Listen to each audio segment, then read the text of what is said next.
Dieu. Mais des fois, frères, sœurs, amis, je ne veux pas me contenter que la présence de Dieu descende. Parce que je suis comme vous.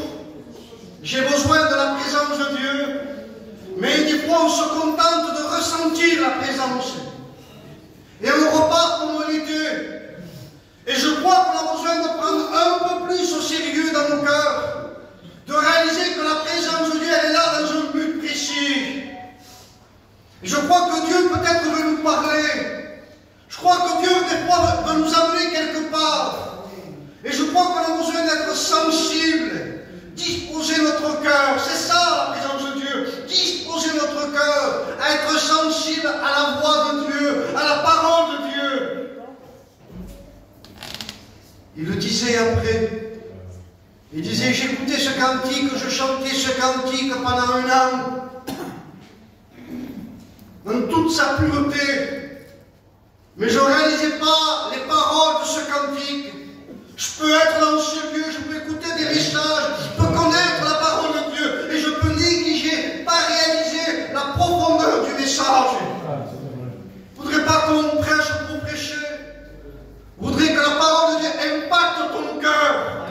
Je voudrais qu'elle te ranime dans la vision de la foi. Je voudrais qu'elle te relève la tête. Je voudrais qu'elle te bénisse. Amen.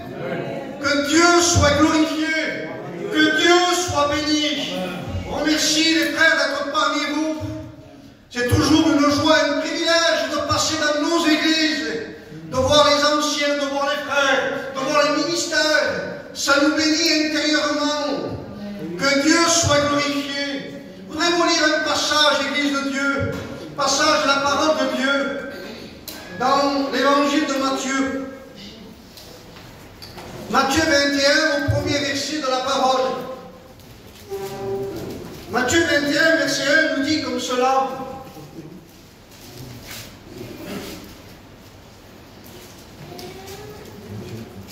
Lorsqu'ils s'approchèrent de Jérusalem, ils furent arrivés à Bethphagée, vers la montagne des Oliviers. Jésus envoyait 2 disciples. Il y a quelque temps en arrière, quelques mois en arrière, c'était presque 1 an, sans doute. Et chez moi, à Béziers, là-bas, j'ai des endroits où je vais marcher. J'aime bien marcher pour chercher Dieu, dans des lieux isolés. Et à un moment donné, j'étais là où il y a l'église, là-bas, aux écluses, et je marchais vers là-bas. Et à un moment donné, quand je suis arrivé au sommet des écluses, des 9 écluses, je suis arrivé devant une balustrade. À côté, il y a un restaurant. Et dans cette balustrade-là, les frères, il y a une vue panoramique sur tout Béziers. Et j'étais là et je regardais dans le silence. Et parce que chercher Dieu, c'est pas simplement parler beaucoup. C'est rester dans le silence. Parce qu'avant qu'on ouvre la bouche, il sait ce qu'on va lui demander. Il y a un moment donné, il faut être là et attendre, chercher Dieu, chercher sa présence, et que Dieu nous parle, tantôt d'une manière et tantôt d'une autre. Dieu nous parle énormément par la création, parce que la création, il y a le Créateur. Et à un moment donné, j'étais là et mes yeux se sont baissés. Et il y a le vide. Et dans le vide, il y avait un arbre. Et il y avait un figuier. Et ce figuier-là, il était là, je le regardais. Il était coincé contre la muraille, contre la roche. Et à un moment donné, moi, je ne réalisais pas quelque chose de particulier.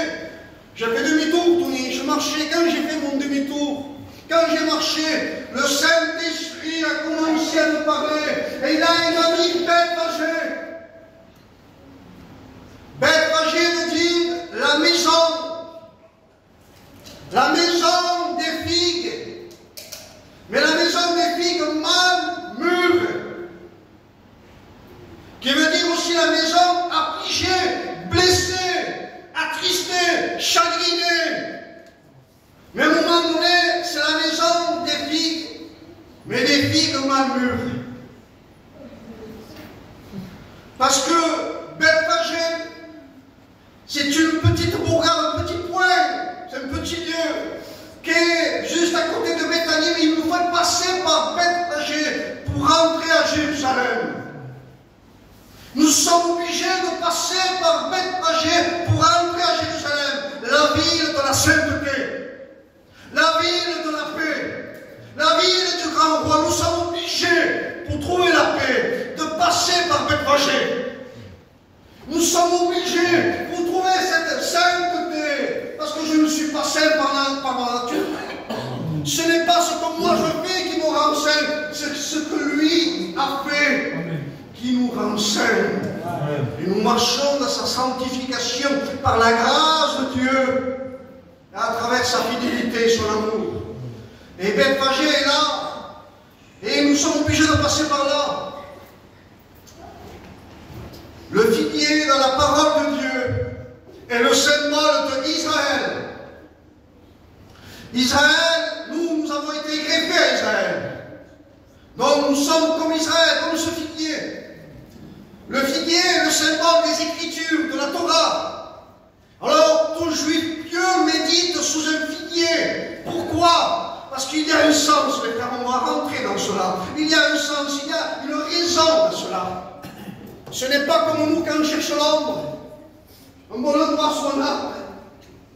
C'est-à-dire que chaque fruit de cet arbre grandit à maturité différente. Et il faut savoir cueillir le fruit à maturité. Et à un moment donné, il faut que le fruit vienne à maturité.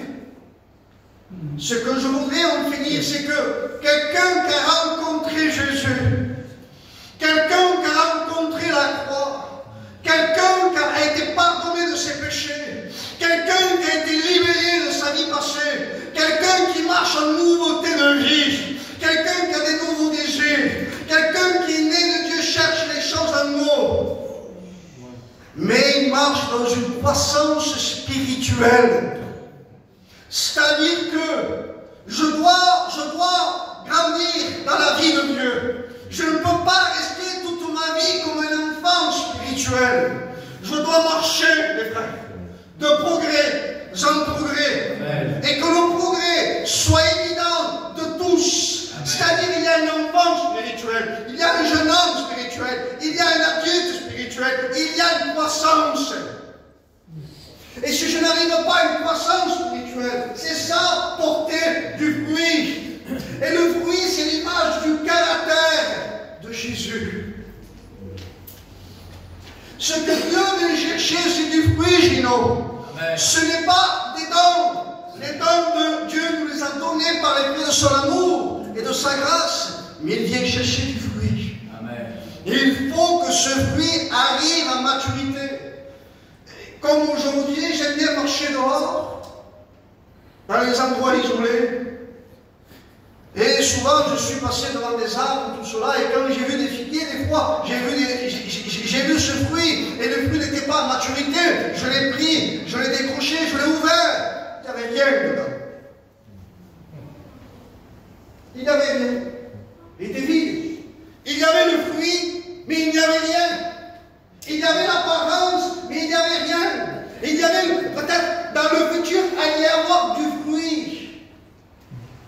Et il ne faut pas se décourager si aujourd'hui tu ne vois pas encore de fruits. C'est-à-dire que tu ne fais pas un chrétien complet du jour au lendemain. Tu ne fais pas un chrétien même si tu es né dans l'église, même si tu as été grandi dans l'église, même si tu connais tout de l'église. Tu ne feras pas intérieurement dans ton cœur un homme rempli d'une connaissance de Dieu, dans ce que lui il est. Il faut une croissance, il faut un temps. C'est pareil pour le ministère. Entre guillemets, entre parenthèses. Moi, avant, les anciens me disaient, quand ils me parlaient, il faut 20 ans pour faire un ministère. Et moi, dans ma jeunesse, je disais, dans mon cœur, je ne le disais pas. Je me disais quand même, c'est beaucoup 20 ans. Peut-être que je n'aurai pas le temps d'arriver à 20 ans. Peut-être, et je me pensais, Jean le Baptiste, en 6 mois, il a fait un réveil. Je manquais d'humilité. manquer de fruits à l'intérieur. Maintenant, je suis plus conscient que jamais que même 20 ans dans le ministère ne suffit pas. Il faut des années pour faire un homme de Dieu, il faut le briser, il faut qu'il soit à terre, il ne faut plus qu'on le voie. Alors, entre guillemets, pour faire un chrétien aussi. Si on le veut pour les ministères, pour les chrétiens aussi. Il faut des années, mes frères, soyons humbles. Tu peux savoir prier, tu peux savoir chanter, tu peux savoir parler. Il faut qu'aller à l'intérieur. Il faut qu'il y ait du fruit. Amen. Et cet arbre-là, qui était à Bethphagée, la maison des figues, mais malmûre. Pourquoi? Pourquoi elle était malmûre? Pourquoi elle n'arrivait pas à maturité? Il y avait de la maladie, elle était affligée. Pourquoi? Il y avait besoin d'une guérison. Pourquoi? Comment on fait? C'est-à-dire que Bethphagée était conçue entre deux montagnes. Elle était conçue entre deux montagnes. Le soleil ne pouvait pas pénétrer dans l'intérieur. Ne pouvait pas passer le soleil. Et le soleil est le symbole de quoi? De la justice de Dieu. Mais le soleil, c'est Samson. Samson, son nom veut dire petit soleil. Tout le monde le sait. Mais le soleil, c'est là pour nous éclairer. David disait, ta parole est une lampe à mes pieds, une lumière sur mon sentier. La révélation de la parole de Dieu, elle est claire. Elle donne de l'intelligence simple. C'est-à-dire que, au moment donné, Samson va nous parler un petit peu ce matin. Je ne pourrais pas parler pleinement surtout sur Samson. Je suis obligé de passer, je suis resté 2 mois sur Samson, dans une église. Mais à un moment donné, Samson devrait nous parler dans notre cœur, devrait nous éclairer dans notre vie. Parce que Samson, sa naissance était surnaturelle. Il est le symbole de la nouvelle naissance. Et à un moment donné, la nouvelle naissance, elle est surnaturelle. Et je m'adresse à des enfants qui sont nés d'amour. Oui ou non? Vous me suivez? Je m'adresse à des chrétiens qui sont nés de Dieu. Samson, il a été né, conçu par la volonté de Dieu, pas de l'homme. C'est Dieu qui avait choisi cette maison. Il y a un moment donné, Dieu avait donné un conseil à cette maison-là. Il avait dit, il sera consacré, il sera mis à part. C'est-à-dire qu'il a reçu un appel. Excusez-moi, il sera consacré du sein maternel jusqu'à sa mort. C'est-à-dire qu'il est voué à Dieu toute sa vie. Toute personne qui vient de rencontrer le Maître, il est voué à l'Éternel. Il est consacré. Et il y a besoin de réaliser une chose. L'enfant de Dieu est appelé à une vie de consécration, de mise à part. Et nous pouvons le citer, nous pouvons le savoir. On connaît Matthieu 6, rentre dans ta chambre, dans le lieu secret, là où personne ne te voit, là où ton Père Céleste te voit, reste là, ferme la porte, reste caché devant Dieu, attends qu'il te parle, on le sait. Mais des fois dans nos vies, il y a des montagnes autour qui vont déstabiliser cette communion. Des fois, dans notre vie, il y a de la confusion dans nos cœurs. Peut-être que tu as bien commencé et tu sens que ta relation avec Dieu n'est plus la même. Tu sens que ta communion, ta mise à part, ta sanctification, ton lieu secret, ton rendez-vous avec Dieu est négligé. Il y a un moment donné, le rôle de l'ennemi, c'est anesthésier notre cœur, c'est endormir notre vie dans la vie de mise à part, de consacré. C'est vrai. Un programme, c'est bien, mais ça ne changera pas grand-chose. Ça peut éveiller des désirs, mais il faut, à un moment donné, il faut mettre quoi la vision de la consécration, de la mise à part, plus qu'une mission, plus qu'un programme, plus que beaucoup de ministères, plus que des séminaires. Il faut que la parole de Dieu impacte l'intérieur. Et quand elle impacte l'intérieur, tu as des désirs de relation, tu as des désirs de mise à part, tu tombes amoureux de Jésus. Alléluia. Un jour, après une réunion, une sœur est venue me voir et elle me dit, David, tu peux m'imposer les mains, tu peux prier pour moi. Et moi, je la regarde. Je connaissais son foyer. Et je lui dis, mais pourquoi tu veux que je prie pour toi? Je suis pas bien, je suis angoissé. Et je la regarde, je lui dis, je ne vais pas prier pour toi. Elle me regarde. Je fais parce que des fois Dieu éduque d'une manière. J'ai fait, est-ce que tu lis ta Bible? Fais non. J'ai fait, est-ce que tu pries? Fais pas trop. J'ai fait, tu es une fille de Dieu. Parce que tu es la propriété privée de Dieu. Dieu dépose ce fardeau. Dieu dépose une alerte. Ça s'appelle une vocation. Dieu dépose des fois une angoisse pour nous attirer vers lui dans ses bras d'amour. Et nous, on ne comprend pas. Tu dis, je suis angoissé, je ne suis pas bien.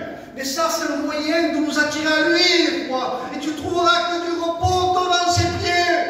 Amen. Tu trouveras la paix où? Devant ses pieds. C'est tout. On peut t'appeler le plus grand prédicateur qu'il y a sur la terre. On peut essayer de ressusciter des Abraham, des Moïse, des Samson, qui vous voulez. Mais à un moment donné, si l'Église a oublié ce qu'elle est devant Dieu, c'est quoi? Des intercédeurs, des prieurs, des chercheurs de Dieu. Je me suis régalé quand j'ai écouté prier les anciens. Ça priait pas de là. Ça priait des entrailles. Et à un moment donné, Dieu descendait. C'est-à-dire quoi? Dieu ne veut pas des belles prières. Dieu ne veut pas de l'intelligence. Dieu veut un cœur. À un moment donné, il faut que notre cœur soit entre les mains du divin potier. Oui ou non? Et à un moment donné, là, Samson, lui, il a une vocation. Cette vocation, elle est déjà dans le sein maternel. Excusez-moi, pourquoi je dis ça? Parce que la mère est le symbole de l'Église. C'est-à-dire que c'est l'Église qui va donner naissance à des consacrés. C'est une Église consacrée qui va enfanter des consacrés, des mis à part. C'est-à-dire que je peux, oui ou non? Oui. Malheureusement, tous ne sont pas des églises. C'est gênant de dire ça. La Bible dit que Dieu se tient dans l'assemblée de Dieu. La Bible dit que Dieu se tient dans l'assemblée de Dieu. C'est-à-dire que dans les endroits où il n'y est pas. Mais Dieu veut y être. C'est les hommes qui ne laissent pas la place à Dieu. On doit laisser place à Dieu dans nos vies. On doit laisser place à Dieu dans notre foyer. On doit laisser place à Dieu dans notre travail. On doit laisser place à Dieu même dans la communion fraternelle. On doit s'en regarder comme des frères. Pas plus comme des frères plus anciens. Il y a des pères, et ça c'est une grâce de Dieu. Et les frères plus jeunes et les frères plus anciens. On doit se regarder comme des frères. Et à un moment donné, il y a besoin. L'ange de l'Éternel va donner, la Bible donne le nom de Manoah qui veut dire repos. Il y a du repos quand Dieu va accorder quoi? La vie de l'esprit dans une église.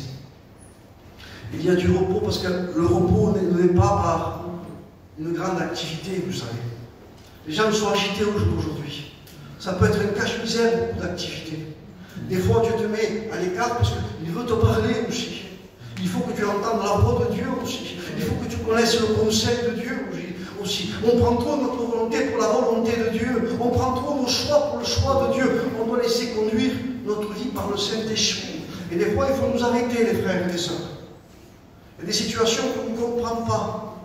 Mais pour les comprendre, il faut que tu t'arrêtes et que tu te places devant le miroir de la parole de Dieu et devant le scanner du Saint-Esprit et avoir un cœur pur devant Dieu et laisser Dieu te parler et laisser Dieu t'instruire. Il y a un moment donné, là, oui, il est là, Manoah qui veut dire repos, c'est trop long, je ne rentrerai pas sur cela, qui veut dire cessation d'activité, cessation des œuvres de la chair, mais qui nous fait rentrer dans une activité spirituelle. Ça veut dire que t'arrêtes tout dans l'homme, oui. Et tu commences tout dans l'homme nouveau, dans la vie nouvelle. Tu as tout à commencer, tu as tout à apprendre. Mais dans la direction et la volonté de Dieu. Il y a un moment donné, la femme n'a pas de nom. Parce que c'est l'image de l'Église. Il n'y a pas d'autre nom que le nom de Jésus dans la maison de Dieu. Mes frères, mes sœurs. C'est ça, également. Il n'y a pas d'autre nom que le nom de Jésus. Amen. Mes frères, l'honneur, la gloire revient à Dieu. Amen. Les frères, les sœurs, l'honneur, la gloire revient à Dieu. Dieu dit, je ne partagerai pas ma gloire à un autre qu'à Dieu. Dieu est un Dieu jaloux et de miséricorde. Il veut pleinement qu'on le laisse conduire et diriger nos vies. Il veut être le maître de ce moment. Et Dieu se sert bien sûr des autres pour entrer dans la direction de Dieu. Il y a un moment donné, Dieu a donné des recommandations de consécration, de mise à part, de sanctification, de rejet de certaines choses. C'est-à-dire que quelqu'un qui a rencontré Jésus, il va être appelé à renoncer. Ce n'est pas la loi, ça, les frères. Il est appelé à rejeter quoi? Les œuvres mortes de la chair. Il est appelé à renoncer à quoi? Jésus a dit que celui qui vient me suivre ne renonce pas à lui-même. C'est la grâce en personne qui dit cela. C'est Jésus. Le problème qu'il y a, les frères, c'est que des fois, nous sommes là, dans ces deux montagnes, on n'a plus la force de renoncer. On n'a plus la force de dire non à telle chose. On n'a plus la force de certaines situations dans nos vies. Alors, la solution, elle est là. Je voudrais donner la solution ce matin. Est-ce que vous voulez la solution? Mais avant de rentrer dans ces deux montagnes, si je ne pense pas avoir le temps, mais au moins une, on va essayer au moins une. Mais Samson, lui, a reçu une vocation de sein maternel jusqu'à sa mort. Et je m'affirme cela, je le répète cela, parce que je veux que tu repartes avec ce mot. Tu as reçu une vocation. Tu n'as pas reçu simplement être assis dans un local. Tu as reçu un appel. Le mot vocation veut dire appel. Un appel qui est surnaturel. Un appel qui est intérieur dans tes entrailles. Et ça, c'est un privilège que Dieu fait à chacun de nous, les frères. Tu as reçu un appel. Tu as reçu une vocation. La vocation, Gino, est plus forte quoi que tout ce qu'il y a dans le monde. La vocation sera plus forte que devant ce Goliath. Cette vocation est plus forte encore devant un lion. Pourquoi? Parce que Dieu nous a donné un divin consolateur. Et le consolateur, c'est le Saint-Esprit. Et il nous a tabernaclé. Nous sommes devenus la maison de Dieu.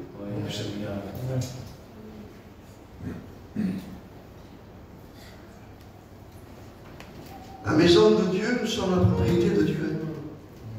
Je ne m'appartiens plus à moi. J'appartiens à Dieu. Et à un moment donné, Samson, là, juste une image de Samson, après je rentrerai sur la première montagne si Dieu veut. Samson, Dieu l'avait établi pour une seule raison. C'était un temps où Israël, pendant 40 ans, était dominé, assujetti, dominé, sous la main des Philistins, sous la main de l'ennemi.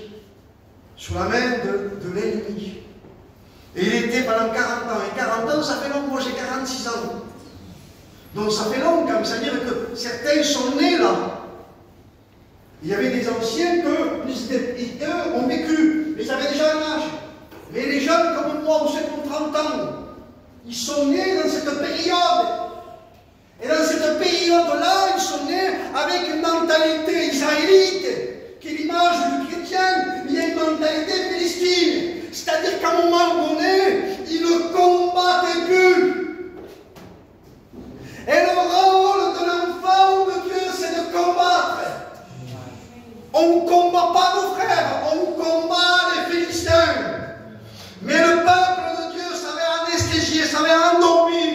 La foi n'était plus la même, il y avait la croyance. Et à un moment donné, qu'est-ce que c'est qui anesthésie? Qu'est-ce que c'est qui t'empêche d'avoir de la consécration?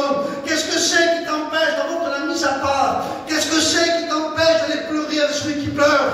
Qu'est-ce que c'est qui t'empêche de te réjouir avec celui qui se réjouit? Qu'est-ce que c'est qui t'empêche d'être une aide pour ton compagnon? Qu'est-ce que c'est qui t'empêche?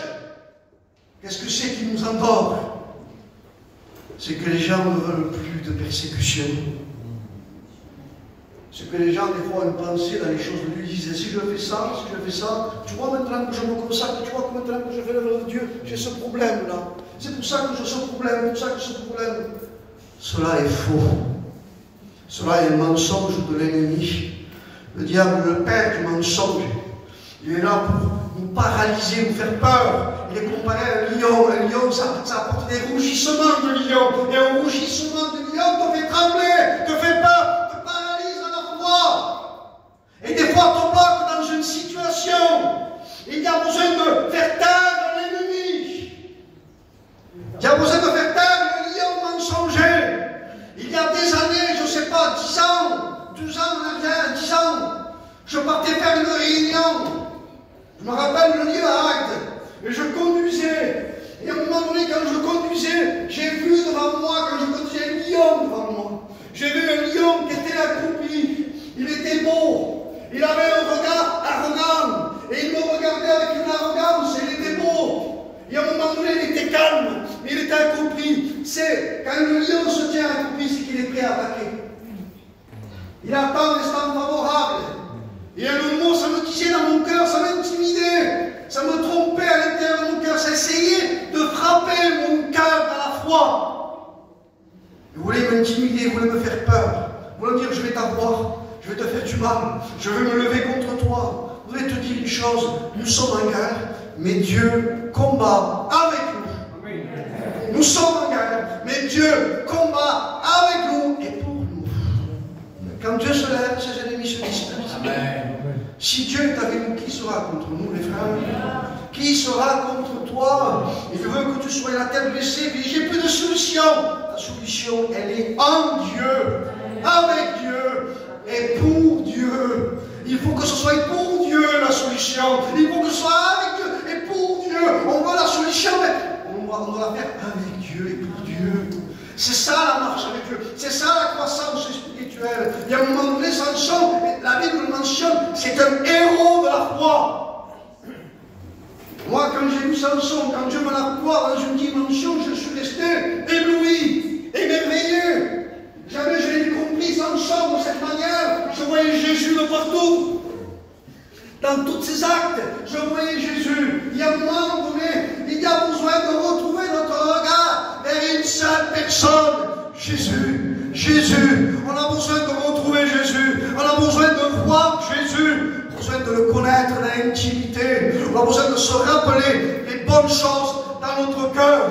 Il y en a assez de se rappeler le mauvais. On doit relever le bon. Oui ou non? Oui. Paul le dit à Timothée. Garde-toi le bon dépôt qui est en toi. On doit relever le bon, pas le mauvais. Le mauvais, on doit le rejeter. À table, s'il y a un poisson, je ne mangerai pas les arêtes. Je mangerai la chair. On sait pour nous notre nourrir la chair, notre corps. Dans les choses de Dieu, faisons pareil. Ayons du discernement. Essayons de filtrer. Des fois, je vous garantis, les gens veulent chercher Dieu. Les gens veulent prier. Je suis comme vous. Il y a une pensée qui vient. Il y a une pensée qui vient. Il y a une pensée qui vient. On ne sait pas d'où elle vient. Ça fait des années, l'histoire ressuscite presque comme si elle était vivante. Tu te rappelleras jamais, tu te rappellerais de ça. Tu te rappellerais les actes précis de la personne, les paroles, les gestes, la façon de te parler, tout. Pourquoi? Pour t'empêcher de chercher Dieu. Il y a un moment où on a besoin de reprendre des forces. On a besoin d'apprendre quoi? Du courage et de se dresser contre l'ennemi et le faire peur par les Écritures, par la parole de Dieu. Je vous donne une image et après on va essayer, si je peux. Je ne sais pas. Il y a des années en arrière, j'étais dans un parc et je marchais avec ma femme et mes enfants étaient petits en ce temps-là. Et j'étais bien, j'étais tranquille. Et à un moment donné, je reçois simplement un coup de téléphone. C'est rien. La personne, je ne l'ai pas vu. Un coup de téléphone. Et la personne qui m'appelle me dit des choses, me tracasse un peu. Elle me dit des choses qui ne m'allaient pas. J'ai rien dit, je suis resté dans le silence. J'ai raccroché. J'ai rien dit, je suis resté dans le silence, j'ai raccroché. Je suis parti, il y avait un poids. Je commençais à m'étouffer. Je commençais à sentir un étau, un poids. Je disais pas ma femme, je disais même pas ma femme, je me regardais en moi. Et je réfléchissais, mais c'est pas possible. Je ne l'ai pas vu, il m'a rien fait. Pourquoi j'ai cet état? Pourquoi j'ai cet état? Pourquoi je me mets mal comme cela? Et à un moment donné, j'ai commencé à me rappeler des Écritures. Quand Jésus a cité le livre d'Ésaïe, et qu'il a dit, l'Esprit du Seigneur est sur moi. Et il m'a envoyé pour annoncer une bonne nouvelle aux pauvres, pour guérir les cœurs brisés, pour délivrer les captifs, et pour rendre libre l'opprimé. Et là, libre l'opprimé, j'ai commencé, j'ai dois citer ce verset dans mon esprit sans rien dire à personne. J'ai cité dans mon cœur, tu rends libre l'opprimé. Et là, j'ai dit, Seigneur, tu ne me rends pas libre, je suis libre. J'ai pas dit, tu me rends libre, je suis libre, je l'ai confessé dans mon cœur. Il y a un moment donné, j'ai dit, je suis libre, parce que tu m'as libéré. Je suis libre, parce que tu m'as libéré. Et à un moment donné, Dieu m'est témoin. J'ai commencé à dire comme un son de chaîne qui a éclaté. La paix est revenue. C'est-à-dire qu'il y a un combat. Il y a, que tu veuilles, que tu ne veux pas, il y a un combat avec les armes que Dieu nous a données. On doit combattre selon les règles que Dieu nous a données. Parce que l'ennemi est rusé, je vous garantis qu'il est rusé. Et pour le faire taire, pour le faire taire, on a besoin de se munir de toutes les armes de Dieu. Et à un moment donné, il faut connaître ce livre, les frères, les sœurs. Il faut connaître, nous sommes obligés de le dire, même si l'Église a 40 ans. Nous sommes obligés de le rappeler, plus que jamais, je ne cesse de le rappeler, je le fais. On ne le fait pas assez. Mais on ne le fait pas assez. On ne priera jamais assez. On ne lira jamais assez. On ne le fera jamais assez. Parce que David disait à un temps dans sa vie, je me réjouis. Il dit, quand je vais à la maison de l'Éternel, j'ai de la joie. Il dit, quand je me tiens une heure devant lui aussi, j'ai de la joie. Il dit, à un moment donné, il va dire après, je voudrais habiter toute ma vie dans la maison de l'Éternel. C'est-à-dire que tout ce que tu peux faire, le meilleur, c'est être devant lui. C'est être à ses pieds. Samson a cette vocation, cet appel, comme nous l'avons reçu. Et à un moment donné, notre communion avec Dieu, des fois, il semblerait qu'il y a de la confusion, du trouble. Nous n'avons plus la force parce qu'il y a cette montagne. Et la première montagne qui est là, que nous devons mettre à terre, personne ne la mettra à notre place, les frères. Personne ne la mettra à ta place, les sœurs. C'est nous, personnellement, comme Élie était un homme de la même nature que nous. Il pria avec instance, et parce qu'il a prié, Dieu a ordonné. Je dis, mais j'ai plus la force de prier. Attends, ils ont parlé sur Jonas, mardi, vendredi. Jonas, comment tu as fait, toi, dans un poisson, 3 jours d'obscurité, 3 jours de ténèbres, tu étais mort dans ce poisson, comment tu l'as fait? Dis-moi comment tu as fait pour te lever, et lever ta voix avec Dieu, comment tu as fait pour le prier? Dans ma détresse, j'ai invoqué l'Éternel, et l'Éternel m'a secouru. Comment tu as fait, Jonas? Dis-moi comment tu as fait. Jonas et Colombe, c'est le Saint-Esprit, il connaissait Dieu. Jonas et Repos, il connaissait Dieu. Quelqu'un qui connaît Dieu, même dans la situation la plus dramatique, il aura toujours la force, le courage de se lever et de prier. Parce qu'il sait que la seule solution, c'est prier. Les anciens avant les églises, c'était quoi? Prière. C'était quoi? Prière. C'était quoi? Prière. C'était quoi? On va se réunir ce soir, on va rester là, je ne suis pas capable. Prenez du café.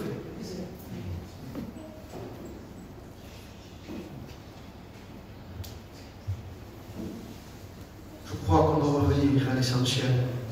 Ma maison sera appelée une maison de prière. Ma maison sera appelée une maison de prière. Si ma maison n'est plus là, j'ai besoin de faire tomber la montagne. La première montagne, c'est qu'elle est là. La montagne, c'est la difficulté. C'est qu'on n'y arrive pas, on n'a plus la force. À un moment donné, Abraham, qui était le père de la foi, Dieu le mit à l'épreuve. Et quand Dieu le mit à l'épreuve, il lui demande quelque chose qu'on ne peut pas demander. Il lui demande son fils unique. Il lui demande Isaac, Genèse 22, verset 1. Il lui demande, donne-moi ton fils que tu aimes. Mais dis, donne-moi-le dans un lieu. Tu vas à Mont-Morijan. Tu vas là-bas. Et je te dirai le lieu après. Je te dirai la montagne. Et à un moment donné, il le conduit, il le dirige. Abraham est le père de la foi. Nous marchons en tant qu'héritiers dans la foi. Et nous marchons sur les traces d'Abraham. Abraham, il est le moule. Abraham, il est l'exemple. Et Abraham, tout Abraham, qu'il était un homme de foi, un monument de la parole, quand je le verrai dans le ciel, si Dieu nous accorde cette grâce, Dieu va nous accorder cette grâce de le voir. Je parlerai, bien sûr, je l'écouterai. Mais tout Abraham qu'il était, il a eu des doutes. Tout Abraham qu'il a été, à un moment donné dans sa vie, dans sa marche, il a eu de l'incrédulité. Et Dieu n'a pas caché ses infidélités.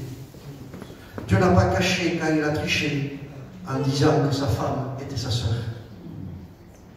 Et il a payé les conséquences. Il y a eu Agar, il y a eu Ismaël.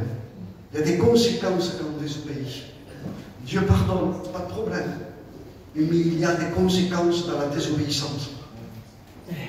Il y a un moment donné, Dieu n'a pas caché. Mais nous, on l'aurait caché. Mais moi, je l'aurais caché. Je sais quelque chose de moi et je le cache. Lui, il ne le cache pas, Abraham. Il le dit, Dieu. Il n'a pas caché le péché de David non plus. Il n'a pas caché le péché des hommes dans la Bible.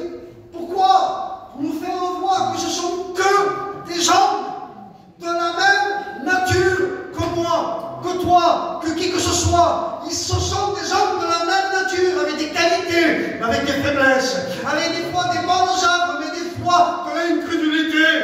Il y a un moment donné, Dieu travaille avec tous les hommes, avec un cœur pur, avec un vase sanctifié, mis à part, qui devient un onésime et utile entre les mains de Dieu. Abraham a obéi à la voix de Dieu. On connaît le parcours d'Abraham. Abraham est une référence particulière. Abraham a obéi à la voix de Dieu. Dieu lui dit, quitte ton pays, ta patrie, la maison de tes pères, viens chez moi. Il nous fait des promesses dans des bénédictions. Abraham n'a pas quitté de suite. Quand on lit la Bible, on s'aperçoit qu'Abraham a suivi en premier son père. Il a suivi en premier son père, il a fait un temps de halte, un temps d'arrêt. Son père, Terach, veut dire halte, mes frères. Veut dire arrêt, délai. C'est-à-dire qu'il a retardé, veut dire retard. Il a retardé le plan de Dieu. Comme Tony, je peux retarder le plan de Dieu? Moi, j'ai dit non, on peut retarder le plan de Dieu? Oui. Quand on lit la Bible, on s'aperçoit qu'on peut retarder les bénédictions de Dieu. Pourquoi?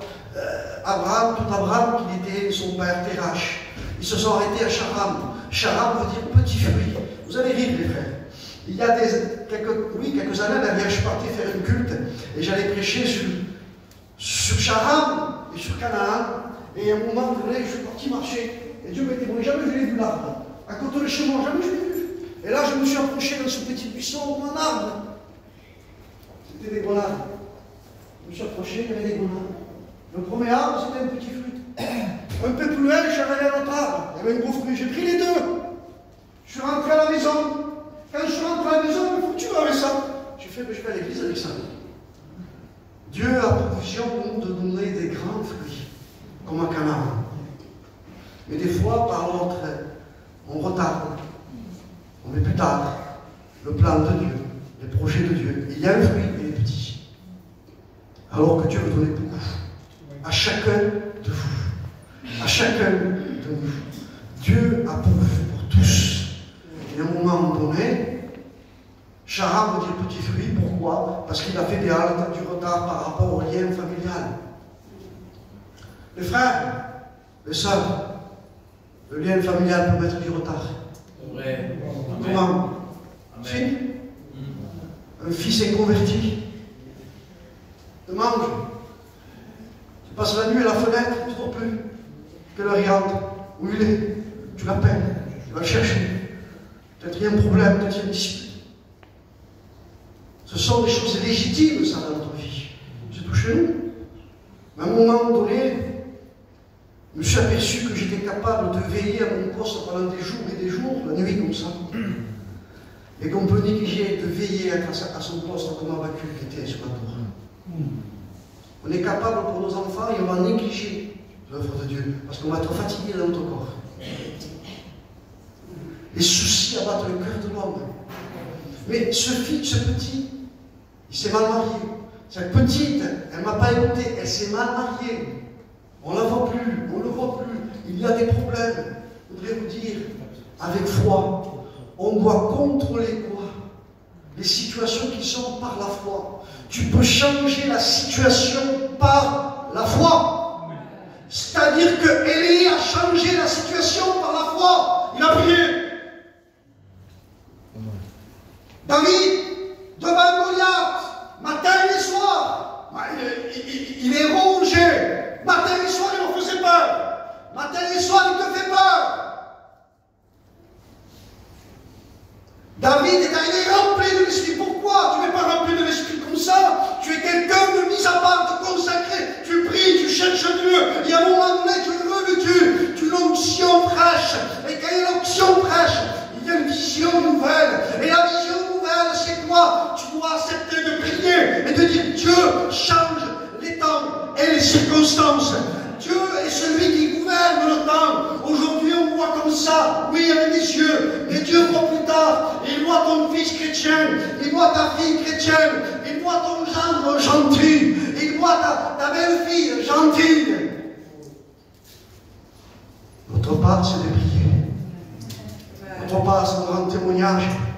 Vous aurez ennemi des gens dans votre maison. Des fois, ils vont vous manger, ils vont vous persécuter. Et vous saurez des fois même, des fois, les gens parlent mal de vous, mais ne cherchez pas à rendre justice. Au moment donné, faites tomber cette montagne, donne à Dieu. Qu'est-ce qu'il a demandé? Donne-moi Isaac. Donne-moi celui que tu aimes. Donne-moi ton fils, on lui dit comment tu fais. Le problème, mes frères, c'est que de fois, on veut tout contrôler. Et quand on veut tout contrôler, à un moment donné, on perd la foi. Et quand on perd la foi, on fait un petit peu naufrage. Et il y a besoin de réveiller la foi, de dire ne contrôle plus. Tu dois faire ce que tu dois faire comme un père, comme une mère, comme un beau-père, comme une belle-mère, comme un jeune, peu importe. Mais à un moment donné, n'essayons pas de tout contrôler. Prions, demandons à Dieu que Dieu se pourvoie. Dieu l'a pourvu dans un lieu. C'est-à-dire que Dieu l'a envoyé à Moria, qui veut dire l'Éternel, Yahvé, veut dire l'Éternel considère, l'Éternel ordonne. C'est-à-dire qu'il nous a ordonné d'être dans ce lieu. Il nous a ordonné la foi dans nos problèmes. Et il considère ce qu'on offre à Dieu. Ne donnons pas notre superflu à Dieu. Apporte à Dieu une offrande qui nous coûte. C'est ce que a fait David. Il dit, apporterai-je à l'Éternel une offrande qui ne me coûte pas. Mes frères, je ne veux pas apporter à Dieu mon superflu. On sent qu'à un moment donné, ça ne passe plus. On sent que ça diminue. On sent que la présence de Dieu, elle est là peut-être. Mais seul avec Dieu, elle est moins. J'étais assis là, je pensais quelque chose quand j'ai senti la présence de Dieu. Elle était bonne la présence de Dieu. Alors certains allaient là, il y a la présence de Dieu. Béni soit Dieu. Mais des fois, elle est là pour te ranimer. Elle est là pour t'avertir. Elle est là pour te conduire et te diriger dans toute la vérité. La vérité, c'est la parole. On ne va pas faire trébucher la vérité sur la place publique quand même. On veut que la vérité impacte nos cœurs. Et à un moment donné, on doit se réveiller les uns les autres. Je crois, les frères et les sœurs, qu'on a besoin de se réveiller plus que jamais. Tous les problèmes naissent parce qu'il y a un manque de foi. Le diable ne vient pas avec les cornes et les fourches. Le diable vient comme un imposteur, comme un trompeur. Quelqu'un qui prend une autre identité qui n'est pas à lui. Et à un moment donné, il échange, il troque, il échange. Il échange la foi avec de la croyance. Il échange la foi avec de l'activité. Non. La véritable foi donne à Dieu. Et on donne à Dieu, des fois moi ça m'a coûté, les frères. Des fois j'ai résisté à Dieu te donner. Des fois on dit, qu'est-ce que tu veux que je te donne? Tu le sais. Qu'est-ce que tu veux que je te donne? Tu le sais. Tu dois donner à Dieu ce que Dieu te demande, et peut-être ça fait des années que Dieu te le demande. Peut-être tu ne prospères pas. Peut-être il n'y a pas cette croissance, cette plénitude. Tu n'arrives pas à rentrer dans le projet. Tu n'arrives pas à rentrer à Canaan dans la vie de l'esprit. dans ce caractère de Jésus. Il y a un moment donné, parce que c'est le caractère de Jésus qu'on a. Il y a un moment donné, je ne peux pas rester toute ma vie à Charente, je dois quitter. Et quand tu vas quitter, Dieu va te demander encore. Et à un moment donné, quand Dieu te demande, donne. Parce qu'il y a plus de joie à donner qu'à recevoir. Oui ou non, les frères? Je vais m'arrêter. Il y a plus de joie à donner qu'à recevoir. Pourquoi? Tout ce que tu donneras à Dieu, tout ce que Dieu te demandera, plutôt, tout ce que Dieu te demandera, même si c'est difficile à donner, c'est pour ton intérêt. C'est pour ton bien. Ça va pour toi. Et tout ce que Dieu te demande, tu peux le donner. Et à un moment donné, quand on donne, Dieu se pourvoit sur la montagne de l'Éternel. Yahvé Jireh. L'Éternel s'est pourvu. Et je crois qu'on a besoin que l'Éternel se pourvoie dans nos vies. Et pour que l'Éternel se pourvoie, les frères et les sœurs, n'allez pas voir les pasteurs, leur dire appelle celui-là à prêcher. Appelle celui-là qu'on appelle sur Internet. Appelle-le à lui. Ça peut être utile. Mais si ça fait plusieurs fois qu'on appelle et que la vie n'a pas changé, réfléchissons, mettons-nous en question, examinons nos cœurs, soyons purs, transparents devant Dieu. Dis peut-être, Seigneur, il y a quelque chose dans mon cœur, j'ai peut-être perdu une drachme, et j'ai besoin d'éclairer, j'ai besoin de chercher, j'ai besoin de chercher ce que j'ai perdu. Peut-être j'ai perdu quoi? Mon premier amour. Et j'ai besoin de retrouver cet amour. Et à un moment donné, les frères, l'amour de Dieu est répandu dans nos cœurs par le Saint-Esprit. Sur cette montagne, tu es revêtu de la présence de Dieu. Et le Saint-Esprit va te communiquer sa volonté. Tu vas commencer à aimer comme lui il aime. On ne choisit pas à aimer. Il n'a pas choisi d'aimer Abraham. Il n'a pas choisi d'aimer ses enfants. Il n'a pas choisi d'aimer ses petits-enfants. C'est à lui. Pourquoi? C'est ses entrailles. C'est son ADN. Il les a vus grandir. Il les a vus rire. Il les a vus pleurer. Il les a vus dans tous les états. Il est resté toujours leur père. Pourquoi? Parce que ça, c'est Dieu qui nous l'accorde, pour nous faire voir que lui aussi, il est notre Père. Et qu'il n'a oublié aucun de ses enfants. Amen. Et que Dieu, dans son ciel de gloire, il tremble, oui. Mais il ne sommeille ni ne dort, celui qui garde Israël. Ses yeux sont comme des flammes de feu. Il voit chaque cœur, il voit chaque maison, il voit chaque foyer. Il voit qu'on est du retard parce qu'on insiste des fois par rapport à des situations familiales. Vous voudriez dire cela? Les situations familiales, des fois, nous font sortir du cadre de Dieu. Que ce soit des fois dans des problèmes de famille. Le chrétien n'est pas appelé simplement, s'il n'y a pas des chrétiens en face, à s'en occuper, il est appelé à prier. Le chrétien n'est pas appelé à aller bien souvent dans certains endroits où c'est festif, malheureusement. Il doit y aller, s'il est obligé, il ne restera pas longtemps. Ça nous fait sortir du cadre de Dieu. Nous sommes l'image de Jésus. Nous sommes le portrait, la référence de Jésus. Et au moment donné, on doit porter Jésus de partout où on est. Et pour cela, on a besoin de faire tomber cette montagne, on a besoin de donner à Dieu. Je ne dirai pas la deuxième montagne, je te dirai simplement, ça a été le dernier cantique qu'on a chanté. La deuxième montagne, c'est Moïse, c'est sur le mont Horeb. Quand il a cette vision, sur ce buisson enflammé, ardent, il y a l'ange de l'Éternel qui lui parle et qui l'appelle par son nom. Il vient confiant vers Dieu, il est confiant, il est sûr de lui. Parce qu'il avait tout abandonné, l'Égypte. Et il n'était plus dans les choses du monde. Lui, il a tout rejeté. La vie était complètement transformée. Il avait quelque chose dans ses pieds qu'il n'avait pas enlevé. Et Dieu dit, ôte les souliers de tes pieds. Parce que le lieu où tu te tiens est une terre sainte. Et à un moment donné, Moïse ne savait pas qu'il fallait qu'il ôte. Pourquoi on se place comme un esclave devant Jésus? Tu peux tout quitter, mais quand tu te places devant le trône de Dieu, place-toi comme un esclave. Pourquoi on se met à genoux, les frères? Pourquoi on se met une fois les mains levées devant lui? Pourquoi pour certains se mettent même à pleurante? Pourquoi, mes frères? En signe d'adoration, en signe que je suis son serviteur, sa servante, en signe que je suis un esclave. Et il fallait qu'il ôte ses chaussures parce qu'il y avait du sang, il y avait la terre, il y avait de l'homme encore. Dieu ne veut plus de l'homme, Dieu veut un serviteur, un esclave. Alors il a ôté. Et parce qu'il a ôté, je termine comme cela. Je soupole, tant pis. Le mot ôté veut dire être délivré. Le mot ôté veut dire être libéré. Le mot ôté veut dire avoir des armes pour combattre. C'est un particulier. J'arrive pas à résister à cela, les choses que tu dois ôter. Le mot ôter veut dire être vivifié. Le mot vivifié veut dire recréer, retransmettre quoi? L'action de l'esprit, le souffle divin. Tu retrouves le souffle divin, tu retrouves le Saint-Esprit. Pourquoi? Parce que tu as ôté. Et ça, c'est personnel. À d'autres, tu vas demander de donner. À d'autres, tu vas demander de ôter. Mais si on veut retrouver la consécration qui a été au début, qu'il y a eu de la confusion, et si on veut arriver à un fruit, à maturité, il faut donner à Dieu ce que Dieu nous demande, les frères. Et ôter ce que Dieu nous demande. On prie le Seigneur.